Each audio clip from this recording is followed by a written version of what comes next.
Welcome to the new session of Right Smart. So, আশা কৰোঁ যে আপোনালোকৰ মেইনছৰ বাবে প্ৰিপাৰেশ্যন ভাল চলি আছে. You are on a very good track. আপোনালোকে ডেইলি এনচাৰ ৰাইটিং কৰি আছে, মেইনছ এক্সক্লুচিভ টপিক্সৰ ওপৰত আপোনালোকে নোটছ এণ্ড ৰিভিজন যাতে কৰি আছে, বিকজ মেইনছলৈ বেছি দিন নাই. চ' যোনসকল কেণ্ডিডেটছে প্ৰথমবাৰৰ বাবে এই ছেশ্যনটো চাই আছে তেওঁলোকক মই এটা ব্ৰিফ ইন্ট্ৰ দি দিওঁ যে ৰাইট স্মাৰ্ট ছিৰিজ একচুৱেলি কি হয়. এইটো ছিৰিজত মেইনলি আমি ডিছকাছ কৰিম one theme and topic of our mains syllabus. আমি মেইনছৰ চিলেবাছৰ বেচিছত আমি এটা টপিক ডিছকাছ কৰিম. সেই টপিকটোৰ ওপৰত আমি কম্প্ৰিহেনচিভ আণ্ডাৰষ্টেণ্ডিং ল'বলৈ ট্ৰাই কৰিম. সেই টপিকটোৰ ওপৰত আমি proper readymade introduction and exam ready আমি ইন্ট্ৰ এণ্ড কনক্লুজন প্ৰিপেয়াৰ কৰি থ'ম. এণ্ড সেই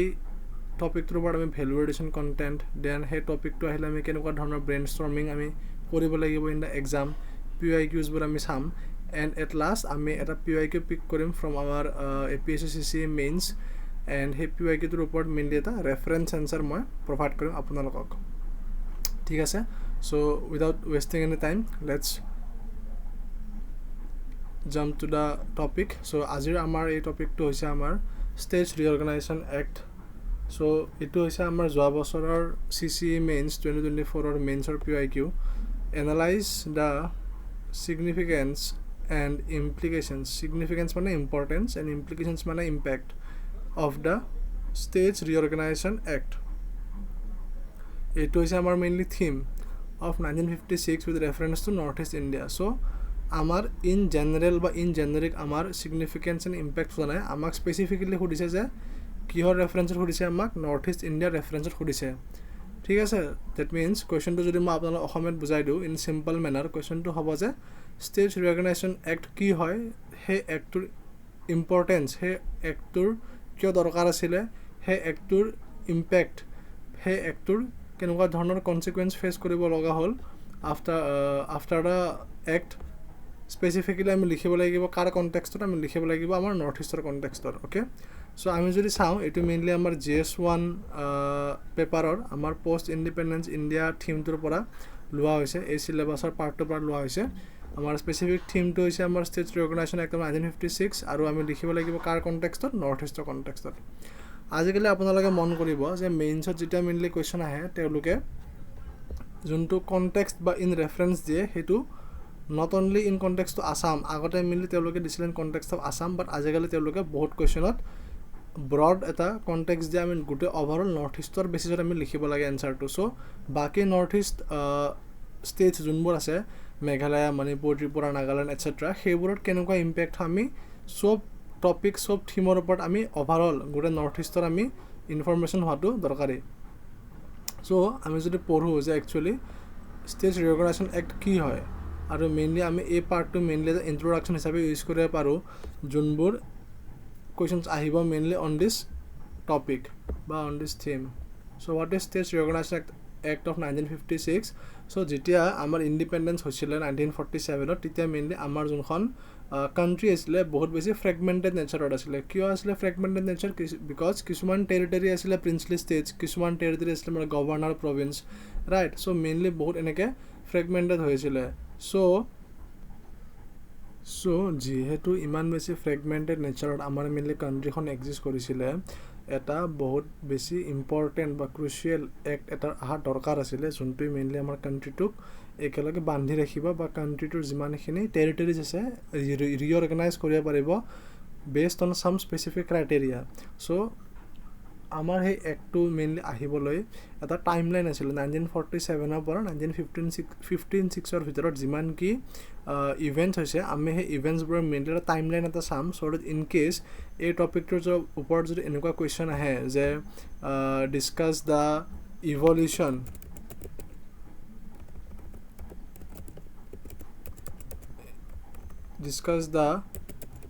ইভলিউশ্যন বা যদি আমাক সোধে যে ডিছকাছ দ্য টাইম লাইন বা discuss the circumstances that mainly led to the formulation of the state reorganization act, because এবাৰ যদি এক্সামত কুৱেশ্যনটো আহিছে then there is a very high chances যে এক্সামত এই কুৱেশ্যনটো আৰু ৰিপিট হ'ব পাৰে. But exactly same question repeat নহয়, সেই এক্সামটোৰ সেই থিমটোৰ মেইনলি কিছুমান বেলেগ ডাইমেনশ্যনত কুৱেশ্যনটো সোধাৰ চান্সেছ বাঢ়ি যায় চ' এনেকুৱা যাতে কুৱেশ্যন আহিলে আমি টেকেল কৰিব পাৰোঁ মেইনলি আমি এবাৰ টাইমলাইনটো ভালকৈ চাই ল'ম চ' এইটো আপোনালোকে ডেফিনেশ্যনটো আপোনালোকে নোট ডাউন কৰি ল'ব পাৰে the states reorganisation act it was a mainly landmark law enacted by the Indian Parliament. Main objective to কি আছিল যে reorganize the boundaries of Indian states primarily on the linguistic lines. তো mainly languageৰ বেচিছত প্ৰথমবাৰৰ বাবে যেতিয়া আমাৰ ষ্টেটছবোৰ reorganize কৰিবলৈ এফৰ্ট কৰা হৈছিলে সেইটোকে মেইনলি কোৱা হয় Reorganisation Act. Okay? প্ৰথমবাৰৰ বাবে এই এক্ট আমাৰ কেতিয়া আহিছিলে এফেক্ট 1st November 1956 আৰু একেলগে আহিছিলে আমাৰ 7th Amendment Act of 1956 যোনটো এমেণ্ডমেণ্ট এক্টৰ আণ্ডাৰত মেইনলি কোৱা হয় যে এজন গভৰ্ণৰে মাল্টিপল ষ্টেটছ গভৰ্ণ কৰিব পাৰে বা আমি এইটোও গম পাওঁ যে 7th এমেণ্ডমেণ্ট এক্টৰ আণ্ডাৰত আমি যদি ৰিকল কৰোঁ যে এখন হাইকোৰ্ট মাল্টিপল ষ্টেটৰ আণ্ডাৰত তেওঁলোকৰ জুৰিডিকশ্যন থাকিব পাৰে যেনেকৈ আমাৰ গুৱাহাটী হাইকোৰ্টৰ মাল্টিপল বেঞ্চেছ আছে ফৰ মাল্টিপল ষ্টেটছ চ' এনেকৈ আমি এক্টিভ ৰিকলিঙো ইউজ কৰিব লাগিব যদি আমি কিবা নতুন টপিক পাওঁ সেই টপিকটোৰ ৰিলেটেড আমাৰ কি নলেজ আমি প্ৰিলিমছৰ কাৰণে পঢ়িছিলোঁ সেনেকুৱা ধৰণৰ নলেজো আমি ৰিকল কৰিব লাগিব চ' আমি যদি বেকগ্ৰাউণ্ডটো চাওঁ mainly for the timeline so' যেতিয়া আমাৰ ইণ্ডিপেণ্ডেঞ্চ হৈ গ'ল হয়নে ইণ্ডিপেণ্ডেঞ্চৰ পিছত আমি কি দেখিছিলোঁ যে আমাৰ যোনটো নেশ্যন আছিলে বহুত বেছি ফ্ৰেগমেণ্টেড নেচাৰত আছিলে বহুত ধৰণৰ তাতে প্ৰিন্সলি ষ্টেট আছিলে 560+ প্ৰিন্সলি ষ্টেট আছিলে গভৰ্ণাৰ্ছ প্ৰভিঞ্চেছ আছিলে চিফ কমিশ্যনাৰ্ছ প্ৰভিঞ্চ আছিলে চ' বহুত বেছি এটা হেভি ৰিকুৱাৰমেণ্ট আছিলে বা হাই ৰিকুৱাৰমেণ্ট আছিলে যে আমি এখন ইউনিফাইড নেশ্যন আমি এটা গঠন কৰি ওলাব লাগে ৰাইট চ' মেইনলি এটা ক্লাছিফিকেশ্যন অফ ষ্টেটছ দিয়া আছে বেছড অন দ্য কনষ্টিটিউশ্যন আমাৰ ক্লাছিফিকেশ্যন ষ্টেট আছিলে 4টা ক্লাছিফিকেশ্যন আছিলে part A part B part C and part D so' আমি পিছলৈ চাম যে কেনেকৈ আমাৰ ষ্টেটছ ৰিঅৰ্গেনাইজেশ্যন এক্টে এই ক্লাছিফিকেশ্যনটো এবলিছ কৰি দিছিলে আমি যদি চাওঁ আমাৰ আছাম মেইনলি লাই কৰিছিলে পাৰ্ট আমাৰ এত ৱেৰেজ আমাৰ যোনবোৰ নৰ্থ ইষ্টাৰ্ণ ষ্টেটছ হৈ গ'ল যেনেকুৱা মণিপুৰ আৰু ত্ৰিপুৰা সেইবোৰ লাই কৰিছিলে mainly in the part C এইটো মেইনলি ডায়েগ্ৰাম দিয়া আছে চ' আপোনালোকৰ আণ্ডাৰষ্টেণ্ডিংটো অলপ বেটাৰ হয় চ' ৰাইজ অফ লিংগুইষ্টিক আইডেণ্টিটি যিহেতু আমি গম পাওঁ যে আমাৰ ইণ্ডিয়াখন বহুত বেছি ডাইভাৰ্ছ কাণ্ট্ৰি হয় বহুত বেলেগ বেলেগ জেগাত বহুত বেলেগ ধৰণৰ লেংগুৱেজ প্ৰেক্টিছ কৰে বা ৰিলিজন প্ৰেক্টিছ কৰে চ' লিংগুইষ্টিক ডাইভাৰ্চিটি বহুত বেছি হাই লেভেলত আছিলে বিকজ আমাৰ কালচাৰ ইমান বেছি ডাইভাৰ্ছ হয় চ' বহুত মানুহে মেইনলি কি কৰিছিলে ডিমাণ্ড কৰি আছিলে বহুত কমিউনিটি তেওঁলোকে ডিমাণ্ড কৰি আছিলে বিকজ অফ ৰিজনেলিজিম যে তেওঁলোকৰ যোনটো ষ্টেটছ হয় তেওঁলোকৰ যোনবোৰ টেৰিটৰী হয় ষ্টেট ডিক্লেয়াৰ কৰিব লাগে বেছড অন দ্য মাদাৰ টাং ফৰ এক্সাম্পল এইখিনিত এটা ঠাই আছে য'ত মেইনলি মানুহবোৰে লেটছে এটা লেংগুৱেজ কয় আছামিজ লেংগুৱেজ কয় ঠিক আছে বা এইখিনিত এটা বেলেগ এডোখৰ ঠাই আছে য'ত মানুহবোৰে বেলেগ লেংগুৱেজ কয় তো যোনবোৰ মানুহবোৰে যি লেংগুৱেজ কয় সেইটো বেচিছত তেওঁলোকে মেইনলি এটা ষ্টেট এষ্টাব্লিছ কৰিব খুজিছিলে বাট আমি যদি তেনেকৈ কৰোঁ বিকজ আমাৰ গোটেইখিনি আমাৰ যোনটো নেশ্যন হয় সেই গোটেই নেশ্যনত বহুত হাই লেভেলত বহুত ডাইভাৰ্ছ লেংগুৱেজ আছে তেনেহ'লে এনেকৈ মেইনলি চবৰে যদি আমি ডিমাণ্ড ছেটিছফাই কৰিব যাওঁ আল্টিমেটলি কি হ'ব যে আমাৰ নেশ্যনটো আৰু বেছি ফ্ৰেগমেণ্টেড হৈ যোৱাৰ চান্স থাকিব পাৰে better governance through linguistic homogeneity that means মই যি বুজালোঁ ইয়াতে যে অলৰেডি যোনবোৰ মানুহে কমন লেংগুৱেজ কয় সেইটো বেচিছত তেওঁলোকক এটা ষ্টেট ডিক্লেয়াৰ কৰি দিব লাগে আৰু এনেকুৱা ধৰণৰ ডিমাণ্ড মেইনলি আহি আছিলে আমাৰ from this states Telugu Canada Malayalam Marathi Punjabi এনেকুৱা ধৰণৰ ষ্টেটছৰ পৰা এনেকুৱা ধৰণৰ ডিমাণ্ড আমাৰ আহি আছিলে দেন আমাৰ কি হ'ল 1948ত মেইনলি আমাৰ এটা কমিশ্যন এষ্টাব্লিছ হ'ল যাৰ নাম আছিলে ধাৰ কমিশ্যন কমিশ্যনটোৰ নাম ধাৰ কমিশ্যন কিয় হ'ল বিকজ এই কমিশ্যনটো মেইনলি লিড কৰি আছিলে আমাৰ SK ধাৰ চ' তেওঁলোকে মেইনলি ক'লে যে যোনটো লিংগুইষ্টিক ডিমাণ্ড সেইটো বেচিছত আমি যদি ষ্টেটছ ফৰ্ম কৰিব যাওঁ মেইনলি আমাৰ কাণ্ট্ৰিৰ যোনটো ছভাৰেনিটি এণ্ড ইউনিটি আছে সেইটো কাৰণে মেইনলি আমাৰ এটা প্ৰব্লেমেটিক চিটুৱেশ্যন হ'ব পাৰে বা ভুল প্ৰুভ হ'ব পাৰে যাৰ বাবে তেওঁলোকে অপ'জ কৰিলে এই যোনটো প্ৰপ'জেল আছিলে তেওঁলোকে অপ'জ কৰিলে চ' তেওঁলোকে ক'লে আমাৰ যোনটো কাণ্ট্ৰিৰ ইউনিটি হয় it should come first administrative efficiency was more important so' আমাৰ কাৰণে এফিচিয়েঞ্চি বেছি ইম্পৰ্টেণ্ট আছিলে than language the public largely rejected this recommendation so' ultimately যেতিয়া তেখেতলোকে এইটো ৰিকমেণ্ডেশ্যন দিছিলে তো পাব্লিকে তেওঁলোকৰ ৰিকমেণ্ডেশ্যন ৰিজেক্ট কৰিছিলে কিয় বিকজ পাব্লিকৰ মতে আমি লেংগুৱেজৰ বেচিছত আমি মেইনলি ষ্টেটছবোৰ ৰিঅৰ্গেনাইজ কৰিব লাগিছিলে টু ব্ৰিং লিংগুইষ্টিক হোমোজেনিটি যোনটো আমি আগৰ শ্লাইডত ডিছকাছ কৰিছোঁ দেন নেক্সট আমাৰ JVB কমিটি এষ্টাব্লিছ হ'লে JVB কমিটিক JVB বুলি কিয় কোৱা হয় বিকজ অফ দ্য মেম্বাৰ্ছ তাতে আমাৰ মেম্বাৰ আছিলে কোন কোন জৱাহৰলাল নেহৰু আছিলে ছাৰ জৱাহৰলাল নেহৰু বল্লভভাই পেটেল আছিলে এণ্ড বি পট্টাভি সীতাৰাময়া সো তেওঁলোকৰ নামৰ ইনিচিয়েলছ লৈ কিনে মেইনলি জেভিপি কমিটি এষ্টাব্লিছ কৰা হৈছিলে এণ্ড তেওঁলোকেও মেইনলি কি কৰিলে যে তেওঁলোকে অপ'জ কৰিলে যে আমি লিংগুইষ্টিক এজ আ ক্ৰাইটেৰিয়া বা language as a criteria use কৰি কিনে আমি ষ্টেজ ফৰ্ম নকৰোঁ ঠিক আছে তেওঁলোকেও মেইনলি অপ'জ কৰিছিলে এইটো ডিমাণ্ড বিকজ তেওঁলোকৰ মতেও যোনটো নেশ্যনেল ইণ্টিগ্ৰেশ্যন হয় সেইটো মেইনলি প্ৰাইমাৰী হয় then linguistic homogeneity then mainly এটা ইম্পৰ্টেণ্ট টাৰ্ণিং পইণ্ট কি আহিলে যে এজন আমাৰ ফ্ৰীডম ফাইটাৰ আছিলে যাৰ নাম আছিলে আমাৰ পট্টি শ্ৰীৰামুল্লু তেওঁ মেইনলি কি কৰিলে তেওঁ এটা ফাষ্ট ল'লে মানে হাংগাৰ ষ্ট্ৰাইক কৰিলে তেওঁ আৰু ফাষ্ট আনটু ডেথ মানে যেতিয়ালৈকে তেওঁ ডেথ নহয় তেওঁ ফাষ্ট কৰি যাব চ' তেওঁ ডিমাণ্ড কৰিলে যে যিমানবোৰ মেইনলি তেলেগু স্পিকিং মানুহ আছিলে তেওঁক এটা ইণ্ডিপেণ্ডেণ্ট ষ্টেট লাগে চ' আল্টিমেটলি তেওঁ হাংগাৰ ষ্ট্ৰাইক কৰিছিলে ফৰ 58 days 58 days পিছত তেওঁৰ মেইনলি ডেথ হৈ যায় আৰু তেওঁৰ ডেথৰ পিছত মেইনলি কি হয় বহুত জেগাত বহুত ধৰণৰ প্ৰটেষ্ট ৰায়টছ পাব্লিক প্ৰেছাৰ ক্ৰিয়েট হয় যাৰ বাবে আল্টিমেটলি আমাৰ ইউনিয়ন গভৰ্ণমেণ্টে প্ৰথমবাৰৰ বাবে আমাৰ লিংগুইষ্টিক বেচিছত আমাৰ এখন ষ্টেট ফৰ্ম কৰে যাৰ নাম আছিলে আমাৰ Andhra Pradesh so' it is a very important fact যে which was the first state to be form on the linguistic basis কোনখন আছিলে আমাৰ ষ্টেট আমাৰ আছিলে এইখন আমাৰ আন্ধ্ৰ প্ৰদেশ আৰু কেতিয়া ফৰ্ম হৈছিলে 1 অক্টোবৰত ফৰ্ম হৈছিলে চ' এইখিনি মেইনলি আছিলে আমাৰ বেকগ্ৰাউণ্ড ঠিক আছে যে আমাৰ ষ্টেট ৰিঅৰ্গনাইজেশ্যন এক্ট আহিছিল কিয় যদি ইনকেছ সেনেকুৱা ধৰণৰ কুৱেশ্যন আহে ডাইমেনশ্যনত চ' ইয়াতে মেইনলি আমি চাই আছোঁ ৰিগাৰ্ডিং ষ্টেট ৰিঅৰ্গনাইজেশ্যন কমিশ্যন যোনটোক মেইনলি কোৱা হয় আমি ফজল আলী কমিশ্যন বুলি বিকজ ফজল আলী এই কমিশ্যনটোৰ চেয়াৰমেন আছিলে চ' এই কমিশ্যনটোক ফজল আলী চেয়াৰমেন বুলিও কোৱা হয় বাকী মেম্বাৰ্ছ আছিলে আমাৰ KM পানিয়াক্কাৰ এণ্ড HN কুঞ্জৰু তো আল্টিমেটলি তেওঁলোকে কি ক'লে যে এটা কম্প্ৰিহেনচিভ ৰিঅৰ্গনাইজেশ্যন অফ ষ্টেটছৰ মেইনলি এটা দৰকাৰ হৈছে আৰু আনিব লগা হৈছে আৰু তেওঁলোকে ক'লে মেইনলি এক্সামিন কৰিছিলে যে আমি লিংগুইষ্টিক বেচিছত আমি ষ্টেটছবোৰ ৰিঅৰ্গনাইজ কৰাটো ফিজিয়েবল হ'ব নে নহ'ব মানে সেইটো প্ৰেক্টিকেল হ'ব নে নহ'ব সেইটো মেইনলি তেওঁলোকে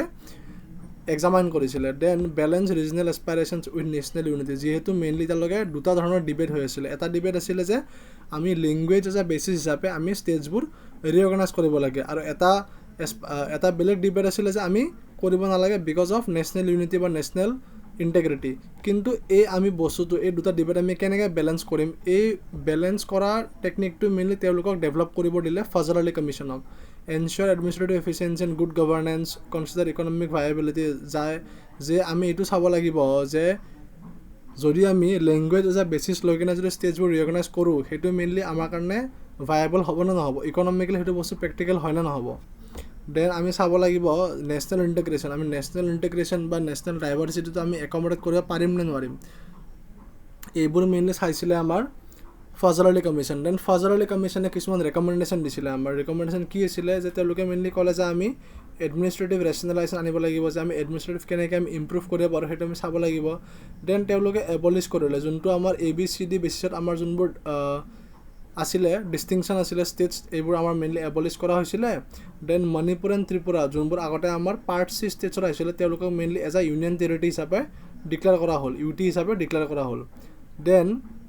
strengthens the union's presence in strategically sensitive border areas, brought these regions closer to the constitutional framework.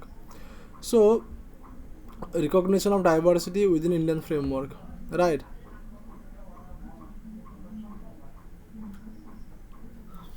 These are the some significance. So, আমি যদি কুৱেশ্যনটোৰ ফাৰ্ষ্ট ডাইমেনশ্যন চাওঁ যোনটো মেইনলি আছিলে ছিগনিফিকেঞ্চৰ ওপৰত তো ইম্পৰ্টেণ্ট কি ছিগনিফিকেঞ্চ প্ৰথমটো হৈ গ'ল যে এডমিনিষ্ট্ৰেটিভ ৰেচনেলাইজেশ্যন আনিব ট্ৰাই কৰিব লাগিব পাৰ্ট ABC ৰিমুভ কৰা হ'ল যেন ত্ৰিপুৰা এণ্ড মণিপুৰৰ UT ষ্টেটাছ দিয়া গ'ল দেন যোনবোৰ ষ্টেটছ ৰিম'ট এৰিয়াত আছিলে বা যেনেকুৱা আমাৰ নৰ্থ ইষ্টৰ ষ্টেটছ তেওঁলোকক মেইনলি ক্ল'জ অনা হ'ল to the constitutional framework second যদি আমি চাওঁ ইম্পৰ্টেঞ্চ বা ছিগনিফিকেঞ্চ সেইটো হৈছে আমাৰ recognition of diversity within the federalism Northeast demonstrated that linguistic criteria alone could not address regional aspirations. So, our Northeast mainly যোনটো ডিমাণ্ড আছিলে সেইটো অকল লেংগুৱেজৰ বেচিছত নাছিলে কিয় বিকজ আমাৰ নৰ্থ ইষ্ট ইমানেই বেছি ডাইভাৰ্ছ আমাৰ কাণ্ট্ৰি ইণ্ডিয়াখনো ডাইভাৰ্ছ হয়ে বাট তাৰে মাজত আমাৰ নৰ্থ ইষ্ট আৰু বেছি ডাইভাৰ্ছ বিকজ আমাৰ ইয়াতে কালচাৰেল এণ্ড ট্ৰাইবেল আইডেণ্টিটি বহুত বেছি ইম্পৰ্টেণ্ট ৰোল প্লে কৰে ফৰ আ কমিউনিটি ঠিক আছে because there are so' high number of tribes and ethnicities তো মেইনলি আমাৰ কি কৰা হ'ল ইয়াতে আমাৰ এটা বেলেগ এপ্ৰ'চ লোৱা হ'ল এচিমেট্ৰিকেল ফেডাৰেলিজম বুলি কোৱা হয় আৰু এনেকুৱা ধৰণৰ কিৱৰ্ডছ মেইনলি আপোনালোকে এক্সামত ইউজ কৰিব লাগিব to give a good impression, to create a good impression on the examiner. For example, আমাৰ এটা 6 schedule provision আনা গ'ল হয়নে, দেন আমাৰ এটা অটোনমাস ডিস্ট্ৰিক্ট কাউন্সিলৰ যোনটো হয় সেইটো provision আনা গ'ল, so that আমি নৰ্থ ইষ্ট এৰিয়াটোক বেছি ভালকৈ সাৰ্ভ কৰিব পাৰোঁ. Then foundation for the creation of new north eastern states. So' যদিও আমাৰ যোনটো এক্ট আছিলে ষ্টেট ৰিঅৰ্গেনাইজেশ্যন এক্ট অফ 1956, সেইটোৰ এক্টৰ আণ্ডাৰত ইমিডিয়েটলি আমাৰ ষ্টেটছ ফৰ্ম হোৱা নাছিলে, বাট মেইনলি সেই এক্টটোৱে কি কৰিলে এটা ফাউণ্ডেশ্যন, কনচেপচুৱেল ফাউণ্ডেশ্যন এষ্টাব্লিছ কৰিলে, চ' ডেট আমাৰ বাকী ষ্টেটছবোৰ পিছৰলৈকে ফৰ্ম হ'ব পাৰে. চ' বাকী ষ্টেট যেনেকুৱা আমাৰ নাগালেণ্ড, মেঘালয়া, মণিপুৰ এনেকুৱা ধৰণৰ ষ্টেটছে মেইনলি ষ্টেটহুড পাই গ'ল after the act. Then strengthening the national integration. The north east is geographically connected to mainland India through the Siliguri corridor. আমাৰ নৰ্থ ইষ্টক বেছি ভালকৈ কানেক্টিভিটি আণ্ডাৰ আনিবলৈ ট্ৰাই কৰা হ'ল. দেন পজিটিভ ইমপ্লিকেশ্যনছ, আমি যদি চাওঁ পজিটিভ ইমপ্লিকেশ্যনছ কি আছিলে, প্ৰথমটো হ'ল যে যেতিয়া আমাৰ নৰ্থ ইষ্টবোৰক প্ৰপাৰলি ৰিঅৰ্গেনাইজ কৰা হ'ল আণ্ডাৰ দ্য SRA এক্ট, চ' আমি ভাল ৰিপ্ৰেজেণ্টেশ্যন পালোঁ ইন দ্য লেজিছলেচাৰ্ছ. আমাৰ কনষ্টিটুৱেঞ্চি যোনটো ৰিপ্ৰেজেণ্টেশ্যন হ'ল সেইটো বেটাৰ মেনাৰত হ'ব. দেন আমাৰ যোনবোৰ লোকেল লিডাৰশ্বিপ হয় সেইবোৰ আমাৰ এমাৰ্জ হ'ল, যোনবোৰ ইম্পৰ্টেণ্ট ইণ্ডিভিজুৱেলছ হয়, যোনবোৰে ফ্ৰীডম ফাইটাৰ্ছ আছিলে আমাৰ নৰ্থ ইষ্টৰ পৰা, তেওঁলোকে মেইনলি পাৰ্ট ল'বলৈ আৰম্ভ কৰিলে ইন দ্য পষ্ট ইণ্ডিপেণ্ডেঞ্চ এৰা. Increase participation in Democratic governance. যদি আমি যিকোনো এটা ষ্টেটৰ আমি টেৰিটৰিটো ভালকৈ প্ৰিজাৰ্ভ কৰোঁ বা তেওঁলোকক সেইটো যদি আমি টেৰিটৰিয়েল ইণ্টিগ্ৰিটিটো প্ৰিজাৰ্ভ কৰোঁ, মেইনলি কি হ'ব, তেওঁলোকেও ভালকৈ আমাৰ যোনটো ডেম'ক্ৰেটিক ছিষ্টেম হয় তাতে পাৰ্টিচিপেট কৰিবলৈ পাৰিব. দেন কালচাৰেল লেভেলত যদি আমি চাওঁ, preservation of tribal identities, okay, protection of customary practices, then recognition of ethnic diversity. Administrative লেভেলত যদি আমি চাওঁ যে গভাৰ্নেন্স ছিষ্টেমটো বেছি ইম্প্ৰুভ কৰিবলৈ ট্ৰাই কৰা হ'ল, improve focus on local needs. ডেভেলপমেণ্টেলত যদি আমি চাওঁ যে আমাৰ যোনবোৰ ষ্টেটছ হয় তেওঁলোকে চেণ্টাৰৰ পৰা এছিষ্টেঞ্চ, ফৰ এক্সাম্পল প্লেনিঙৰ কাৰণে এছিষ্টেঞ্চ হ'ব পাৰে, ফাইনেন্সিয়েল এছিষ্টেঞ্চ হ'ব পাৰে, তেওঁলোকে পোৱা ষ্টাৰ্ট কৰিলে. ৰিজন স্পেচিফিক প্লেনিং কৰিবলৈ ষ্টাৰ্ট কৰা হ'ল, ইনফ্ৰাষ্ট্ৰাকচাৰ ডেভেলপমেণ্ট. চেলেঞ্জেছ যদি আমি চাওঁ, মেইন চেলেঞ্জেছ কি আছিলে, ফৰ এক্সাম্পল যেতিয়া SRA এক্ট আমাৰ পাছ হ'ল, দেন তাৰপিছত যেতিয়া বহুত ধৰণৰ ডিমাণ্ডছ আহিবলৈ ষ্টাৰ্ট হ'ল, আমাৰ নৰ্থ ইষ্টতো বহুত ধৰণৰ নতুন নতুন ডিমাণ্ডছ, ফৰ এক্সাম্পল আমাৰ বড়োলেণ্ড নতুনকৈ আহিলে ডিমাণ্ড, গ্ৰেটাৰ নাগালেণ্ড এনেকুৱা ধৰণৰ আমাৰ নতুন নতুন ডিমাণ্ড আহিবলৈ হ'লে যে তেওঁলোককো নিজৰ ষ্টেটহুড লাগে, ছেপাৰেট ষ্টেটহুড লাগে. Inter state boundary dispute, several disputes persist. এতিয়াও আমাৰ ষ্টেটত যদি চাওঁ, আছাম মেঘালয়া বা আছাম মিজোৰাম, আছাম নাগালেণ্ড, বহুত ধৰণৰ আমাৰ বাউণ্ডাৰীত মেইনলি কি হয়, ডিছপিউট এক্সিষ্ট কৰে, ডিছপিউটেড টেৰিটৰিজ বহুত ধৰণৰ আছে. Then insurgency and ethnic tensions. Some groups considered statehood ইনচাফিচিয়েণ্ট. তো তেওঁলোকে মেইনলি কি কৰিলে, তেওঁলোকে ভাবিলে যে আমি অকল ষ্টেটহুড পালেই নহ'ব, আমি আমাৰ কমিউনিটি ৰাইটছৰ কাৰণে বেছি ফাইট কৰিব লাগিব. চ' আল্টিমেটলি কি হ'লে, নাগা মুভমেণ্ট, NLF বা আলফা এনেকুৱা ধৰণৰ বহুত জেগাত ইনচাৰ্জেঞ্চি এক্টিভিটিছ হ'বলৈ ধৰিলে. ইকনমিক ডিপেণ্ডেঞ্চি, বহুত ষ্টেটছ এনেকুৱা থাকি গ'ল যোনবোৰ still we are dependent on the central grants. That means চেণ্ট্ৰেলে পইচা পঠালেহে আমি কিবা এটা কাম কৰিব পাৰিম. চ' এট লাষ্ট আমি কনক্লুজন লিখিব লাগিব. চ' কনক্লুজন আমাৰ কেনেকুৱা হ'ব লাগিব, আমি অলৰেডি ডিছকাছ কৰিছোঁ. Conclusion must be very broad, must be very optimistic আৰু পজিটিভ হ'ব লাগিব. চ' আমি কনক্লুজন লিখিছোঁ মেইনলি যে the state reorganisation act of 1956 transform Indian federalism by recognising that unity must accommodate diversity. In Northeast India, it initiated a journey from administrative integration to asymmetrical federalism. So, এইবোৰ ধৰণৰ যোনবোৰ words মই highlight কৰিছোঁ, these are mainly key words, where constitutional flexibility became a key to balancing identity, autonomy and national unity. So, আমাৰ north east যিহেতু এটা অলপমান specific জিঅ'গ্ৰাফিকেলি বা কালচাৰেলি স্পেচিফিক এৰিয়া হয়, চ' আমি অলপ এটা ফ্লেক্সিবল এপ্ৰ'চ লৈ কিনে নৰ্থ ইষ্টক হেণ্ডেল কৰিব লাগিব, চ' ডেট আমি নৰ্থ ইষ্টৰ মানুহৰ identity, autonomy and unity preserve কৰিবলৈ সক্ষম হওঁ. চ' আপোনালোকে এই কিৱাৰ্ডটো মেইনলি আপোনালোকে স্কেন কৰিব পাৰে to get the class notes and PDF বা ভেলু এডিশ্যন কণ্টেণ্ট. এণ্ড আপোনালোকে এই চেনেলটো যদি নতুন প্ৰথমবাৰৰ বাবে আপোনালোকে যদি ভিডিঅ' চাই আছে, নতুন ভিউৱাৰ্ছ হয়, আপোনালোকে ছাবস্ক্ৰাইব কৰিব পাৰে to get daily updates. And আপোনালোকে এতিয়া মই আহিম মেইনলি মোৰ হেণ্ড ৰিটেন PYQটোৰ ওপৰত ব্ৰিফলি আমি চাবলৈ ট্ৰাই কৰিম. চ' কুৱেশ্যনটো কি আছিলে, মেইনলি ছিগনিফিকেঞ্চ আৰু ইমপ্লিকেশ্যনছৰ ওপৰত. থিমটো আছিলে আমাৰ ষ্টেট ৰিঅৰ্গেনাইজেশ্যন এক্ট অফ 1956, কাৰ context of north east India. So' ইণ্ট্ৰডাকশ্যনত মেইনলি আমি এটা ব্ৰিফ মেনশ্যন কৰিছোঁ SRA এক্টৰ ওপৰত. Then SRA Act mainly north east কেনেকুৱা ৰোল প্লে কৰিলে যিহেতু এই কুৱেশ্যনটো আমাৰ 15 মাৰ্কাৰ হয় চ' আমি অলপমান এটা আমি বেছি নাম্বাৰ অফ পেজেছ ফিল কৰিব লাগিব 4খন পেজ ফিল কৰিব লাগিব চ' কণ্টেণ্টটো আমি অলপ বেছি এটা ফিল আপ কৰিব লাগিব so' the state reorganisation act of 1956 reorganise India's internal boundaries so' আমাৰ যোনটো এক্ট আছিলে মেইনলি ইণ্টাৰনেল বাউণ্ডাৰীজ ৰিঅৰ্গেনাইজ কৰিছিলে এক্সটাৰ্নেল বাউণ্ডাৰী নহয় primarily on linguistic and administrative principles ঠিক আছে য'ত আমি মেইনলি এক্টৰ বিষয়ে এটা ব্ৰিফ অভাৰভিউ দিছোঁ দেন আমি নৰ্থ ইষ্ট কণ্টেক্সটো মেনশ্যন কৰিছোঁ যে while its immediate impact on the northeast was limited so starting or act to promulgate হোৱাৰ লগে লগে যোনটো ইম্পেক্ট আছিলে বহুত হাই লেভেলৰ নাছিলে বহুত কম আছিলে ইম্পেক্ট বাট আল্টিমেটলি কি হ'ল যে আমাৰ যোনটো নৰ্থ ইষ্টৰ ফাণ্ডামেণ্টেল টেৰিটৰিয়েল ইণ্টিগ্ৰিটি হয় সেইটো তেওঁলোকে কেনেকৈ প্ৰিজাৰ্ভ কৰিছে সেইটো আমি এক্সপ্লেইন কৰিম reasons constitutional evolution identity politics and federal structure so' ইণ্ট্ৰডাকশ্যনত মেইনলি আমি এটা অভাৰভিউ দিছোঁ চ' ইয়াতে আমি আহিছোঁ ৰিগাৰ্ডিং দ্য এড্ৰেছ কৰিবলৈ টপিকটো ছিগনিফিকেঞ্চ অফ নৰ্থ ইষ্ট ছিগনিফিকেঞ্চত আমি কি লিখিছোঁ যে ষ্ট্ৰেংথেন দ্য নেশ্যনেল ইণ্টিগ্ৰেশ্যন কেনেকৈ ষ্ট্ৰেংথেন কৰিছে যোনটো ABCD ষ্টেট কেটেগৰী আছিলে সেইবোৰ তেওঁলোকে মেইনলি এবলিছ কৰিছে দেন মণিপুৰ এণ্ড ত্ৰিপুৰাক মেইনলি UT হিচাপে ৰিকগনাইজ কৰিছে